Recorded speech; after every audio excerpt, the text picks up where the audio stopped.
trong cả chính nghĩa cho nghĩ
and of the Son, and of the Holy Spirit.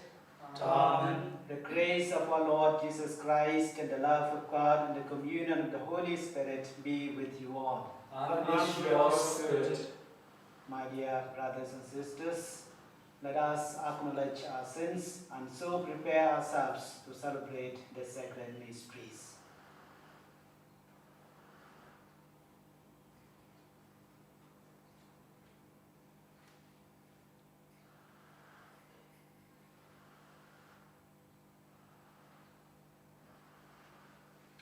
I confess to Almighty God and to you, my brothers and sisters, that I have greatly sinned in my thoughts and in my words, in what I have done and in what I have failed to do, through my fault, through my most serious fault. Therefore I ask the Blessed Mary, ever Virgin, all the angels and saints, and you, my brothers and sisters, to pray for me to the Lord our God. May Almighty God have mercy on us and forgive us of our sins and bring us to life everlasting. Amen.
Let us pray.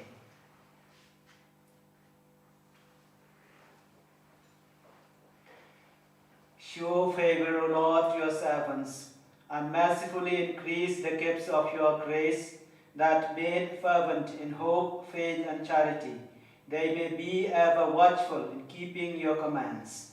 We make this prayer through our Lord Jesus Christ, your Son, who lives and reigns with you in the unity of the Holy Spirit, one God, forever and ever. Amen.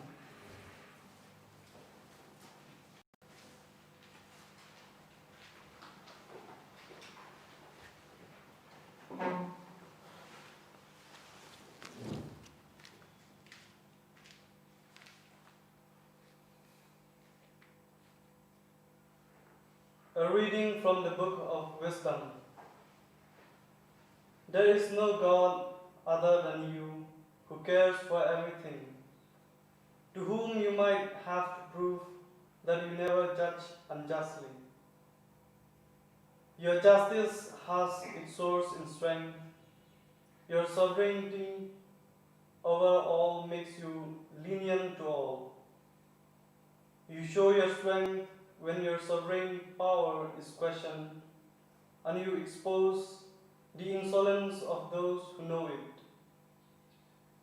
But disposing of such strength, you are mild in judgment. You govern us with great lenience.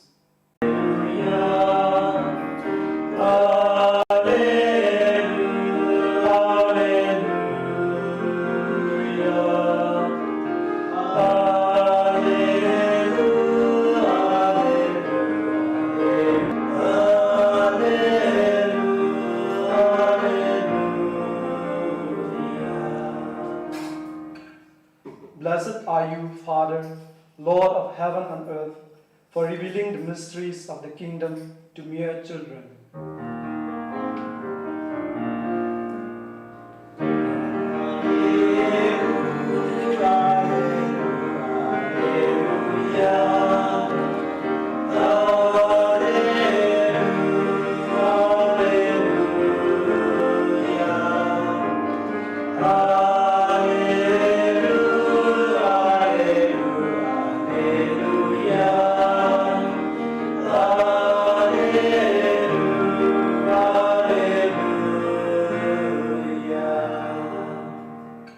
The Lord be with you. And with your spirit.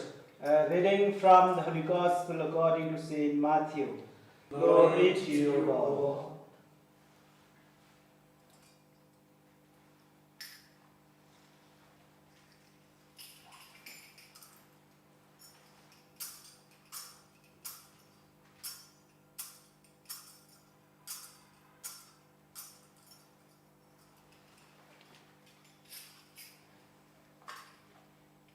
Jesus put a parable before the crowds.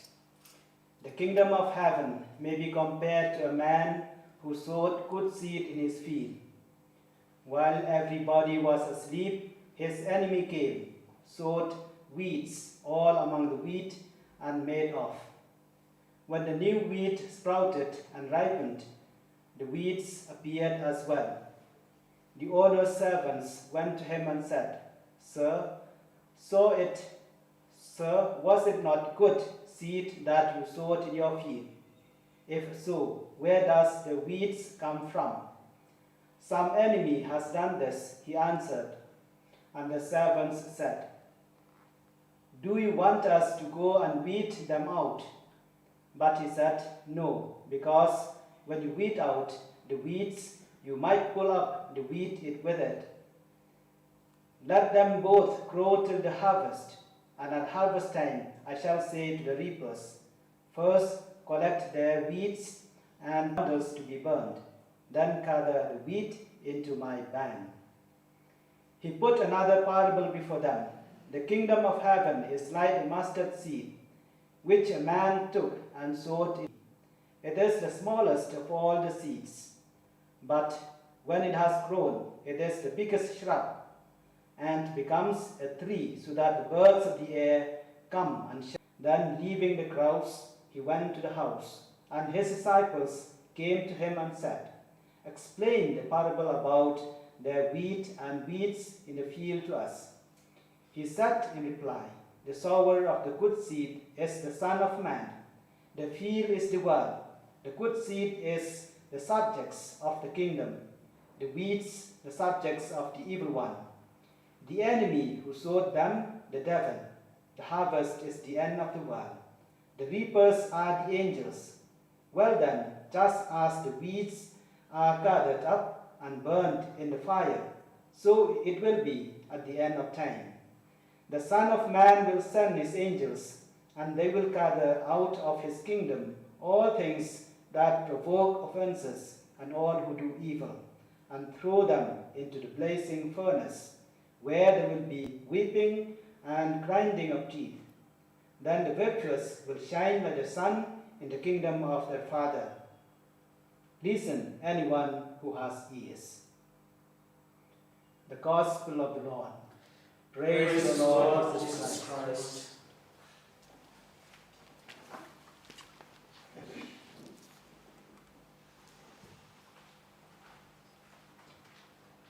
Dear brothers and sisters in Christ, as we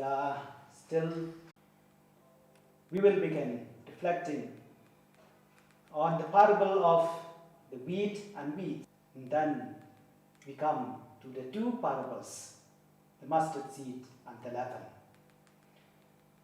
The first parable speaks of the coexistence of good and evil powers in the world. Good and evil powers are symbolized by the wheat and weeds.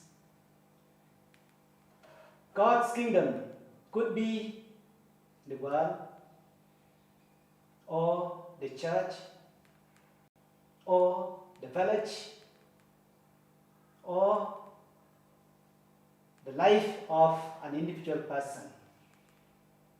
It could be my life, your life, where the two powers are present, where the two powers are always in conflict with each other. Both powers do have tremendous influence on the lives of people living in the world, which is God's kingdom, or in the church, which is also God's kingdom. Good power has an influence that helps people to grow and flourish according to the teaching of Jesus, who has brought his kingdom in the world. And evil power has an influence that seeks to destroy and choke the life of people. Hence, as we witness in the world today, even in the church, even in our own personal life, there is a constant conflict between good and evil. It is very easy to understand the fact that we ourselves find in our own lives struggling every day against the power of the evil one. Yes, the parable speaks about the wheat and the weeds. In the early stages, the wheat and weeds closely resembled each other. It is very difficult to distinguish the wheat from weeds. Similarly, in the world or in the church, even in my own personal life or your own personal life, we find ourselves at the coexistence of the power of the evil one and the power of God, the power of Jesus. Therefore, we ask ourselves, are we able to distinguish the power of the evil one of God in our lives? We will be able if we work hard. But most of the times, it is quite difficult to distinguish the two powers working in our own lives. In the world, we have people, in the church, we have people who have been influenced by these two powers. As it is difficult to distinguish between the wheat and weeds. It is also very difficult to distinguish between good and bad people living together in God's kingdom, that is in the world or in the church. It is very difficult to distinguish between saints and sinners. It is really difficult to say exactly who is good and who is bad. Our experience is that a person may appear to be good,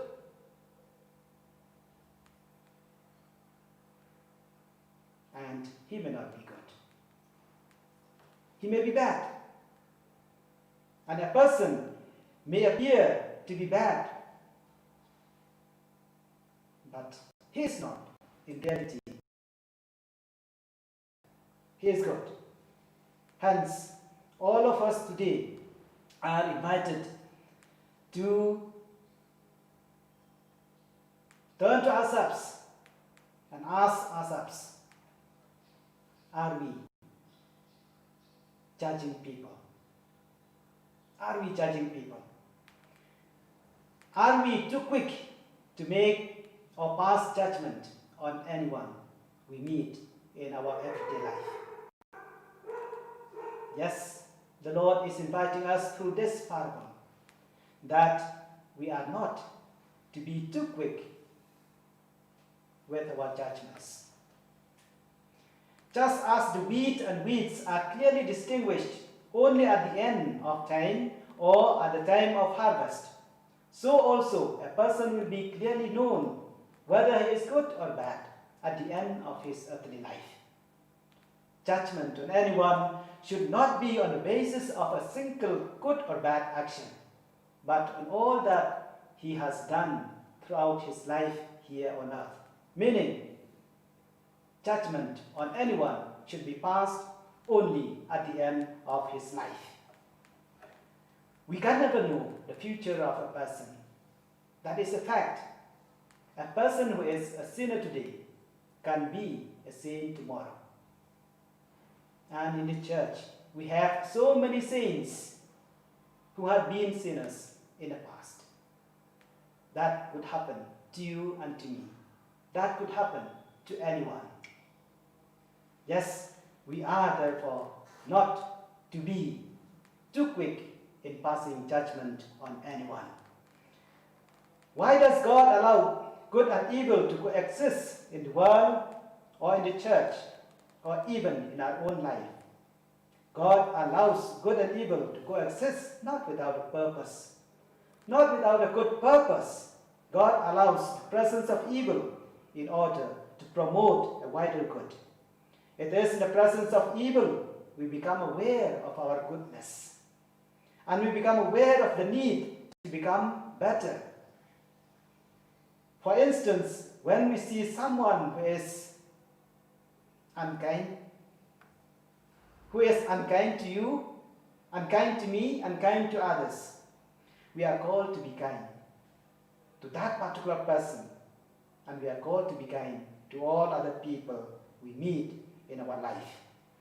When we see someone who is so violent towards others, towards the society, we are called to help him respect his own life and the lives of other people.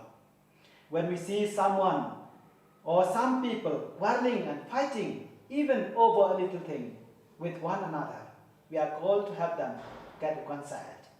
In this way, we grow into a life of perfection or holiness, which is symbolized by the wheat, and we grow into the likeness of God Himself. Yes, my dear brothers and sisters, the first reading taken from the book of wisdom also is teaching us this fact, that we are not to be too quick in passing judgment on anyone. It reminds us of God's leniency, patience, and mercy in His judgment. Though God has all the power and authority to condemn sinners and to punish them for their sins, yet God did not do that. God has all the power and authority to condemn you and me because of our sins. Yet God does not do that. God is so lenient, so patient and merciful to all of us. All of us have sinned against God, have sinned against one another, have sinned even against our own life. And yet God does not punish us here and now. He is giving us time to repent of our past sins, to repent of our past misdeeds. Through His leniency, patience, and mercy, God now is teaching us how to treat other people who have committed perhaps many physical as well as moral wrongs against us.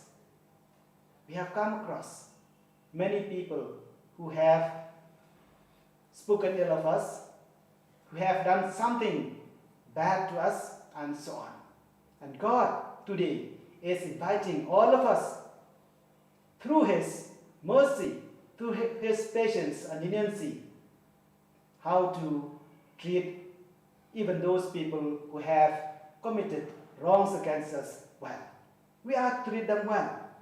And through our doing so, they will certainly repent of their sins. And they will change, they will be transformed into saints. Yes, my dear brothers and sisters, in our everyday life, God calls us therefore to be lenient, to be patient, and to be merciful to others. We are called to live together with all people, good and bad,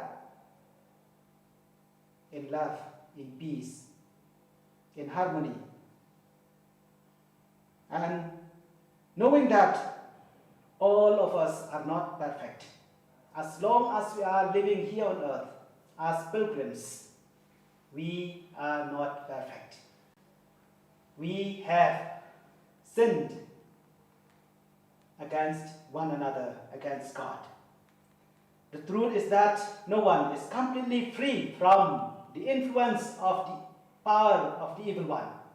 We are not free from the influence of the evil one. We are all fighting with our own failures and with our own weaknesses. I say again, as long as we live here on earth, we need to constantly repent of our own sins, of our own failures. We need to spend more time trying to be wheat rather than pulling up weeds. If we are to be good people, we must be understanding towards others. We must be slow to judge and condemn others. In fact, we have no right to judge anyone. We have no right to condemn anyone. God and God alone has the right to judge. For God alone knows both the interior and exterior aspects of a person's life. I do not know what is going on in your mind, what is going on in your heart, but God knows what is going on in your heart, in your mind. God knows what is going on in my heart and in my mind. So therefore, God and God alone can discern the good and the bad in the life of a person. And God alone can vindicate and condemn a person, not we. We cannot condemn anyone. So therefore, the Lord is inviting all of us today to be merciful, to be lenient, and to be patient to other people. The second parable, which is the parable about the mustard seed, tells us that just as a tiny mustard seed grew gradually into a big bush in which birds could make nests in its branches, God's kingdom also here on earth had a small or humble beginning. God, Jesus, chose a few men to begin the work of evangelization. Most of them were humble, illiterate people. Most of them were fishermen. with very little material resources. It is not easy for them to spread the message of God's kingdom in those days, as there were so many challenges and oppositions from various sections of people. But let us remember that God's kingdom grows with the help of God, not with the strength of any one of us. And without God's help, all human efforts will be in vain. We cannot spread God's kingdom depending on our own strength, depending on our own efforts. From the human point of view, it is very hard to understand that a tiny group of apostles could spread the teaching of Jesus to the entire world. The apostles did not go to different parts of the world to preach the good news alone. Jesus, the risen Lord, who is the invisible power, was always with them. So with the presence of Jesus and with His grace, the apostles could go to different parts of the world and evangelize the people. As we see it now, due to the hard work of the humble and illiterate apostles, with the help of God's grace, God's kingdom, the church is present everywhere in the world. God's kingdom, the church, now has grown into a big tree that gives shelter to so many millions of needy people. The church today is extending its hands to various sections of people, especially to the poor and the downtrodden and the marginalized.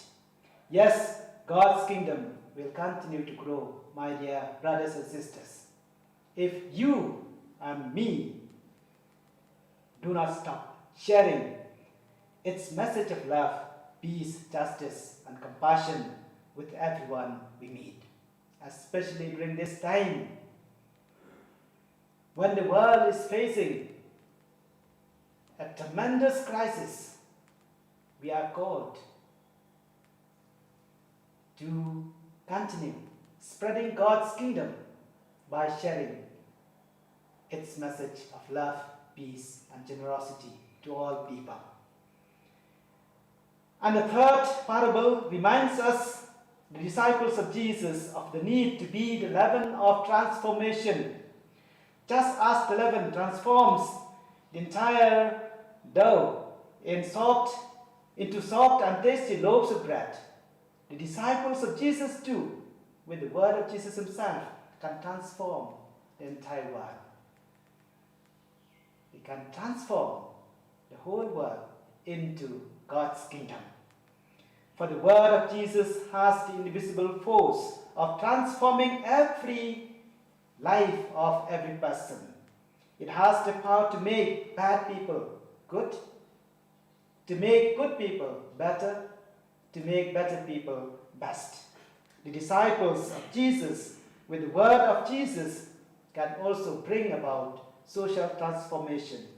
For the word of Jesus has the power to transform any bad systems or institutions that exist in society, that enslave people, into a good system that brings about liberation in the life of people.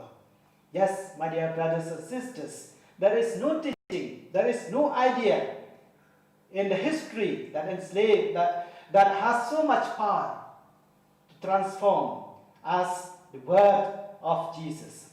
The word of Jesus, as I have said, transformed the life of people in the past and continues to transform the life of the people today. Continue to transform the life of the society and the world as a whole. Yes, all Christians, the so-called the disciples of Jesus, are therefore called to work silently like the leaven, spreading the Christian message wherever we are, so that the whole world may be gradually transformed into the kingdom of God. That is our responsibility. Every Christian has the duty to transform the life of another person, not to destroy the life of another person. By our way of life, we are to influence another person. That person may be transformed, may be worthy member of God's kingdom. So therefore, we are called to carry out this responsibility. May we take up the challenge, first of all, of remaining faithful to the gospel message and of being ever willing to spread this message to all people. We are called, as I've said, to carry out the responsibility entrusted to us by Jesus himself to transform our own family members, perhaps, the members of our society with whom we live together every day. We are called to transform situations of injustice, oppression, violence, and suffering. We have the responsibility to transform the world into God's kingdom, or to transform the world into a better place where everyone could live in peace, in joy, and in harmony. My dear brothers and sisters, let us turn to the Lord in this Holy Eucharist, asking Him to give us the strength, the courage to carry out the responsibilities of transforming the lives of the people, the families, the society, and the world into a place where everyone would find joy and peace. That is our responsibility entrusted by Jesus himself. Let us pray for this grace in this Holy Eucharist so that all of us may become instruments in the hands of God himself, transforming the world into his kingdom.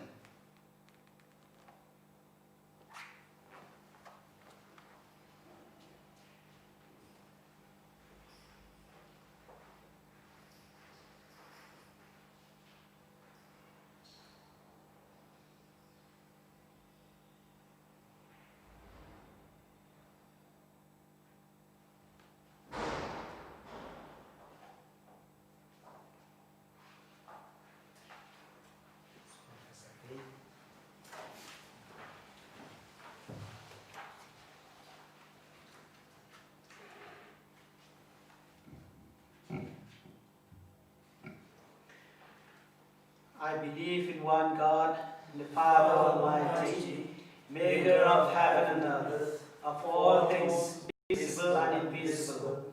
I believe in one Lord Jesus Christ, the only begotten Son of God, born of the Father before all ages, God from God, light from light, true God from true God, begotten, not made, consubstantial to the Father.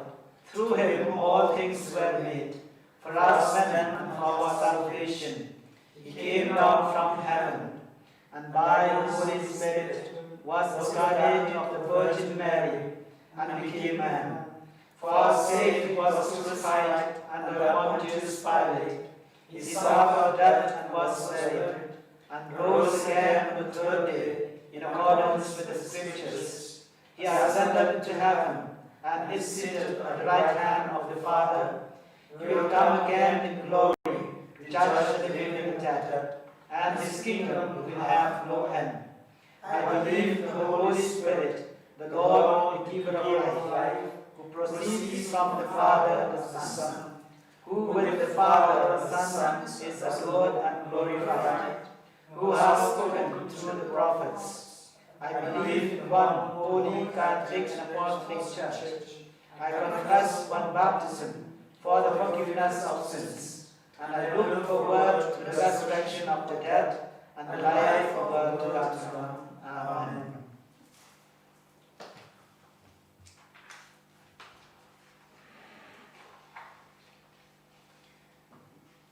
My dear brothers and sisters, let us turn to God, our loving Father, who in his infinite love has revealed the truths of his kingdom to all of us through the preaching of his beloved Son, Jesus Christ.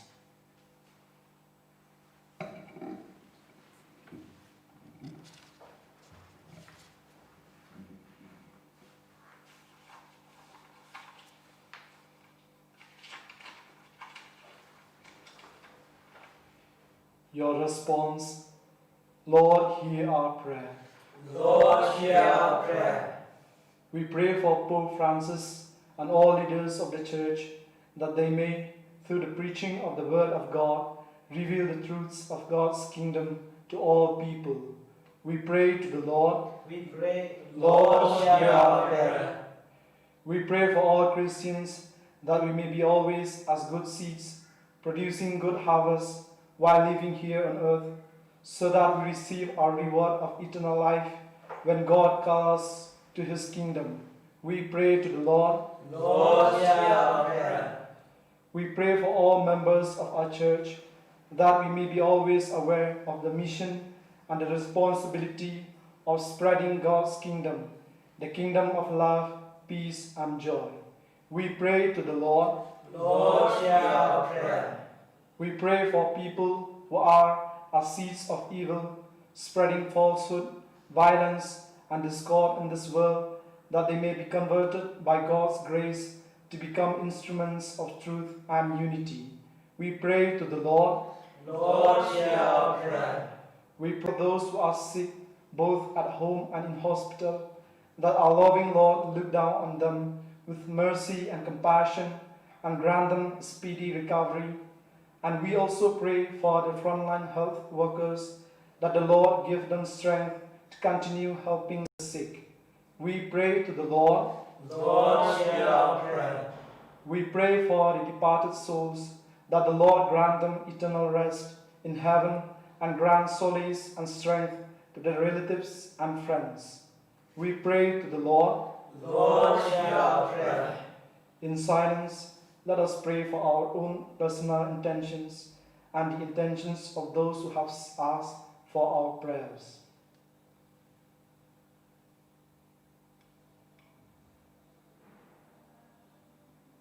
We pray to the Lord.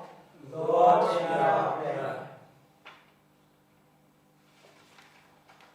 God, our loving Father, we praise and thank you for hearing our prayers.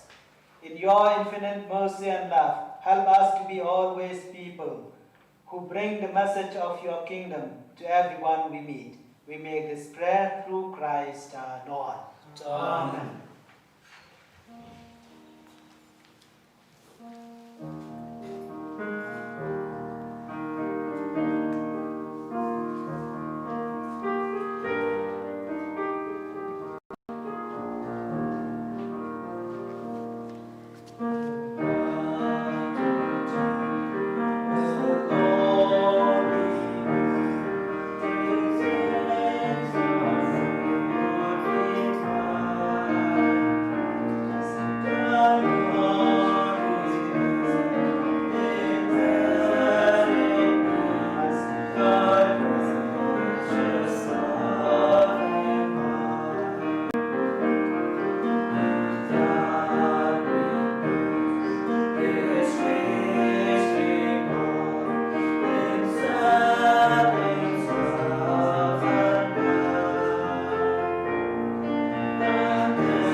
brothers and sisters, that this sacrifice of ours may be acceptable to God the Father Almighty.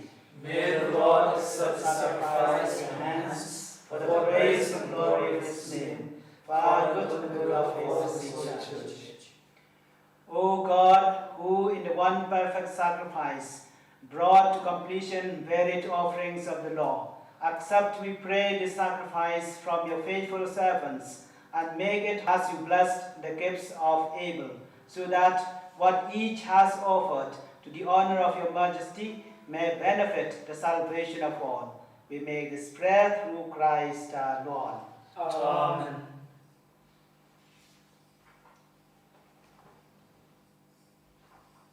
Amen. Your spirit. Lift up your hearts. Deliver up to the Lord. Let us give thanks to the Lord our God. It is right and just. It is truly right to give you thanks, truly just to give you glory, Father most holy, for you are the one God, living and true, existing before all ages and abiding for all eternity, dwelling in an approachable light. Yet you who alone are good, the source of life, have made all that is, so that you might fill your creatures with blessings and bring joy to many of them by the glory of your light. And so in your presence are countless hosts of angels who serve you day and night, and gazing upon the glory of your face, glorify you without ceasing. With them we too confess your name in exaltation, giving voice to every creature under heaven as we acclaim.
We give you praise, Father most holy, for you are great and you have fashioned all your works in wisdom and in love.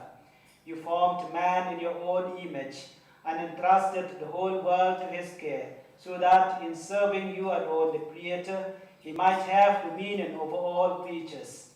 And when through his disobedience he had lost your friendship, you did not abandon him to the domain of death, for you came in mercy to the aid of all, so that those who seek might find you.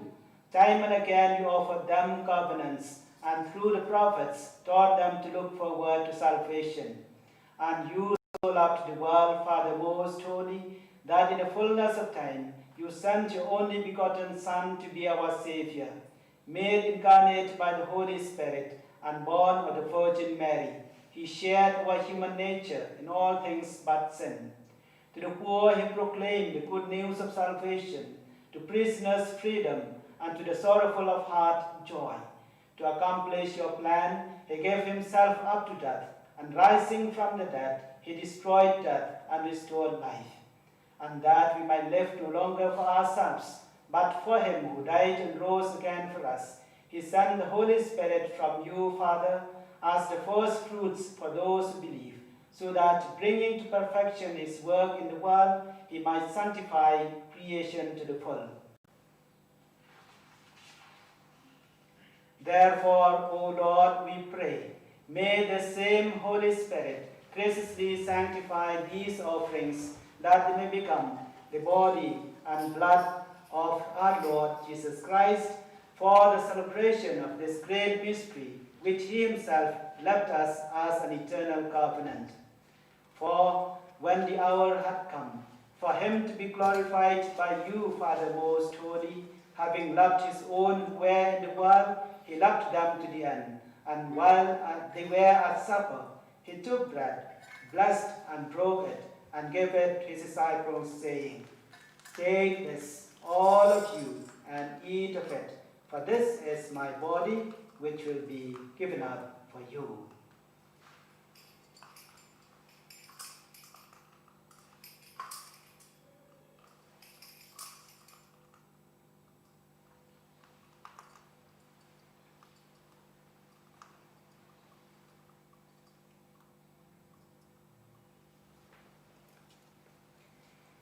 In a similar way, taking the chalice filled with the fruit of the vine, he gave thanks and gave the chalice to his disciples, saying, "Take this, all of you, and drink from it, for this is the chalice of my blood, the blood of the new and eternal covenant, which will be poured out for you and for many for the forgiveness of sins. Do this in memory of me."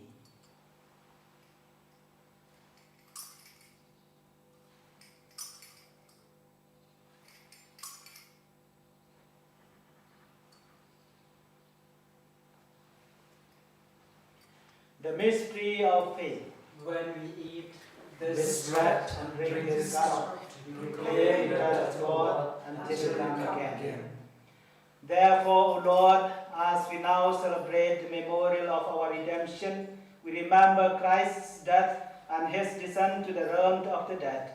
We proclaim his resurrection and his ascension to your right hand. And as we await his coming in glory, we offer you his body and blood, the sacrifice acceptable to you, which brings salvation to the whole world.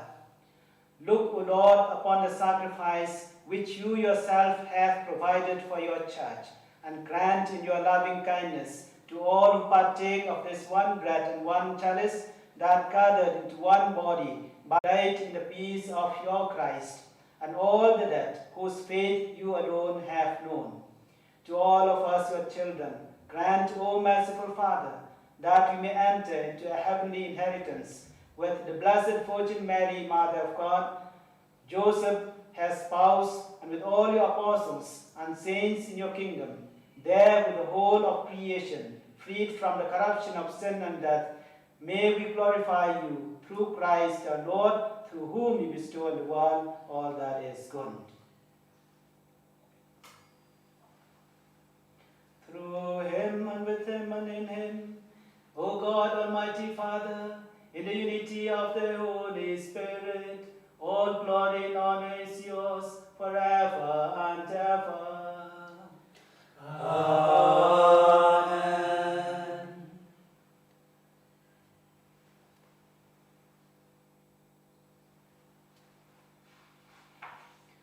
At the Saviour's command, informed by divine teaching, we dare to say, Our Father, who art in heaven, hallowed be thy name.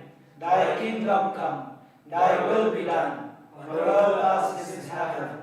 Give us this day our daily bread, and forgive us our trespasses, as we forgive those who trespass against us. And lead us not into temptation, but deliver us from evil.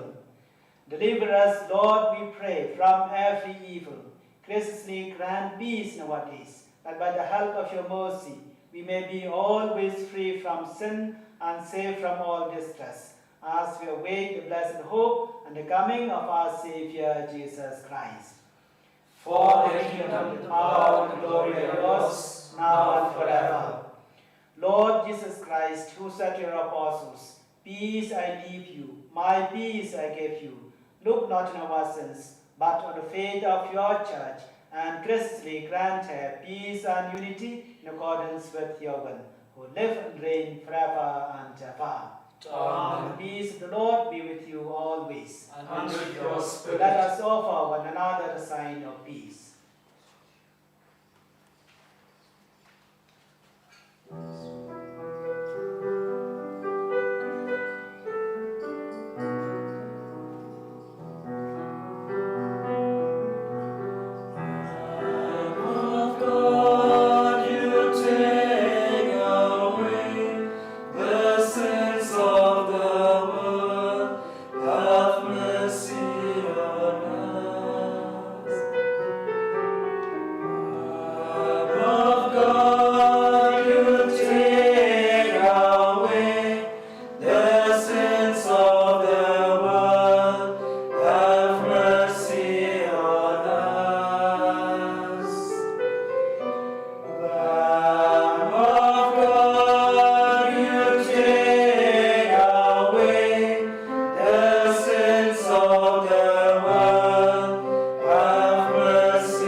Jesus Christ, the Lamb of God, who takes away the sins of the world, and blessed are those called to the supper of the Lamb. Lord, I'm not worthy to enter into thy roof, but in a single word my soul shall be healed.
My dear brothers and sisters, you who are participating in this Holy Eucharist from your own homes, you are not able to receive the Lord sacramentally, and yet, as I've said, the Lord is present in your midst. So at this moment, welcome the Lord into your hearts, into your minds spiritually.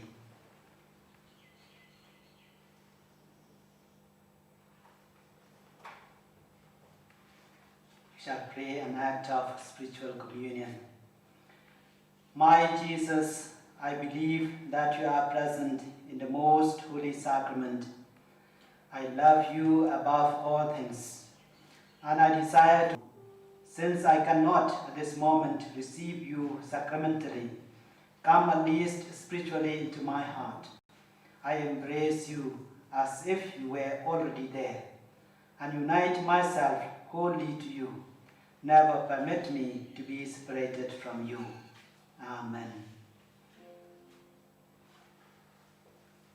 Let us continue uniting ourselves with the Lord spiritually by singing a song, Soul of Christ.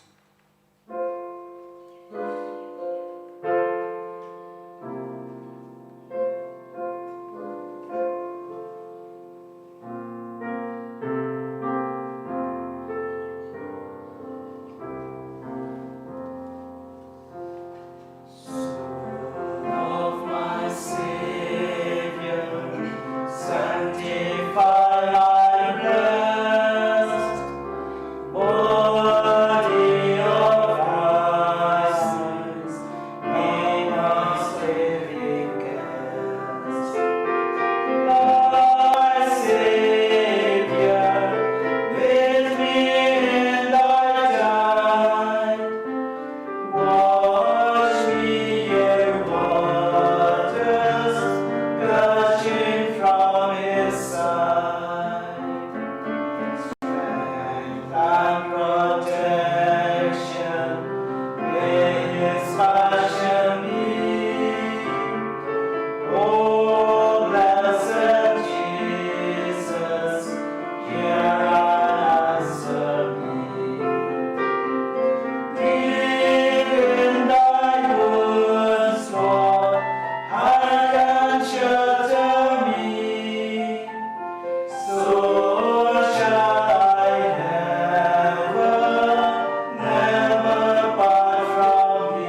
The Lord, the gracious, the merciful, has made memorial of his wonders. He gives food to those who fear him. Let us pray. Graciously be present to your people, we pray, O Lord, and lead those you have imbued with heavenly mysteries to pass from former ways to newness of life. We ask this through Christ our Lord. Amen. The Lord be with you. And with your spirit. May Almighty God bless you, the Father, the Son, and the Holy Spirit. Amen. Go in peace to love and serve the Lord. Thanks be to God.